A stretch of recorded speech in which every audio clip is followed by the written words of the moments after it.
हार के पीछे खास करके हमारे 3 विधानसभा सिकंदरपुर, बांसडीह और बेलथरा रोड और वहाँ का जिलाध्यक्ष संजय यादव शुरू से मेरे खिलाफ कार्यकर्ताओं को भड़काने में लगा हुआ था और सभी मंडल अध्यक्षों को बराबर निर्देशित करता था कि भारतीय जनता पार्टी को वोट नहीं करना है, रविंद्र कुशवाहा को चुनाव हराना है।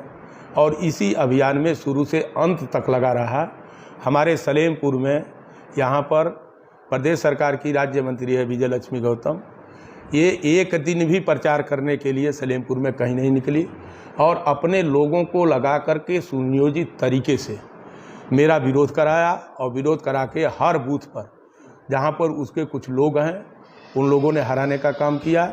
तो हम समझते हैं कि 3500 मात्र 3500 से जो मेरी हार हुई है, इसके पीछे बलिया के जिलाध्यक्ष संजय यादव और सलेमपुर की विजय लक्ष्मी गौतम जो राज्य मंत्री है, इनका हाथ है। पूरी टीम जिलाध्यक्ष की लगी थी कि हराने के लिए। तो इस तरह से हम जब विश्लेषण करते हैं, हम लोग देखते हैं कि शुरू से अंत तक जनता ने मेरा साथ दिया और भारतीय जनता पार्टी का जो सामान्य कार्यकर्ता है, हमारा जो बूथ अध्यक्ष है, हमारे जो नेता हैं, वो हर बूथों पर बहुत लड़ाई लड़े हैं और इनके भड़काने के बावजूद जिस तरीके से नेट टू नेट लड़ाई हुई है और अंतिम समय पर जा कर के हम 3500 से चुनाव हारे हैं।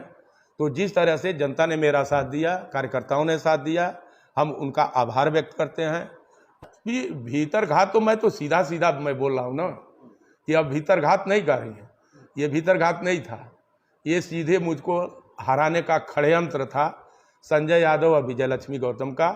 ये दोनों पहले से ही मिले हुए थे और मिल करके ये सब षड्यंत्र करके और मुझको हराने में भूमिका थोड़ी सी किया है, लेकिन कार्यकर्ता हमारे साथ मजबूती के साथ खड़ा था, लोग भाजपा के लोग खड़े थे, इसलिए मामूली वोट से मैं चुनाव हारा हूं। अगल बगल आप देखिए बहुत ज़्यादा वोटों से लोग चुनाव हारे हैं। ये तो सही बात है कि भारतीय जनता पार्टी का कोई कैंडिडेट अगर चुनाव हारता है तो ये मोदी जी की भी हार है, योगी जी की हार है।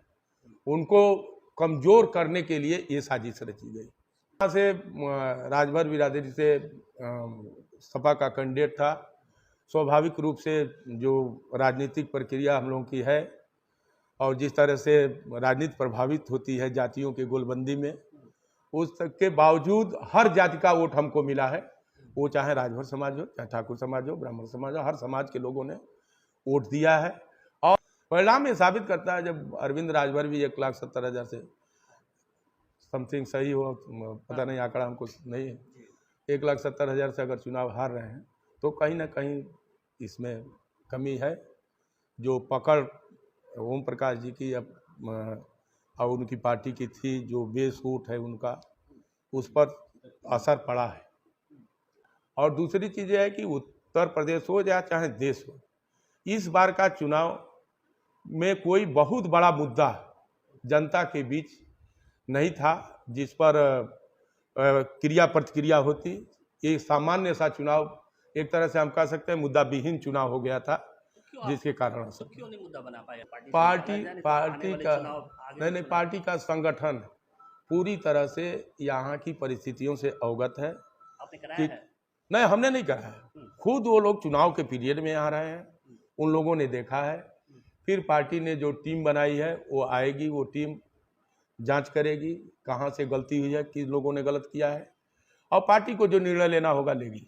क्या मांग करेंगे ऐसे जिलाध्यक्ष को हटाने की? हाँ, हम नहीं, हमारे तो चले तो एक क्षण भी वैसा आदमी जिलाध्यक्ष नहीं रहना चाहिए। मांग करेंगे कि हटाया जाए? नहीं, पार्टी को निर्णय लेना है, पार्टी निर्णय करेगी जो। ऐसे जिलाध्यक्ष को यहाँ नहीं रहना चाहिए, नहीं रहना चाहिए, एक क्षण भी इसको पद पर नहीं। पार्टी के लिए बहुत ही भीतर घाती नहीं, वो समाजवादी पार्टी का एजेंट है, एजेंट है, 5 साल विधायक रहा, केवल एक वर्ग विशेष का काम करता था।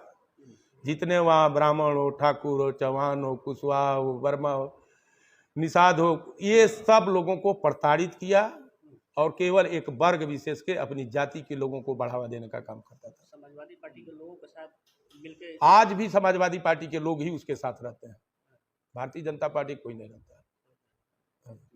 कोई भारतीय जनता पार्टी के कुछ नेता हैं जिनको पता नहीं क्या घुट्टी पिलाया है, वो अध्यक्ष उसको बना दिए। ऐसे आदमी को अध्यक्ष ही नहीं होना चाहिए।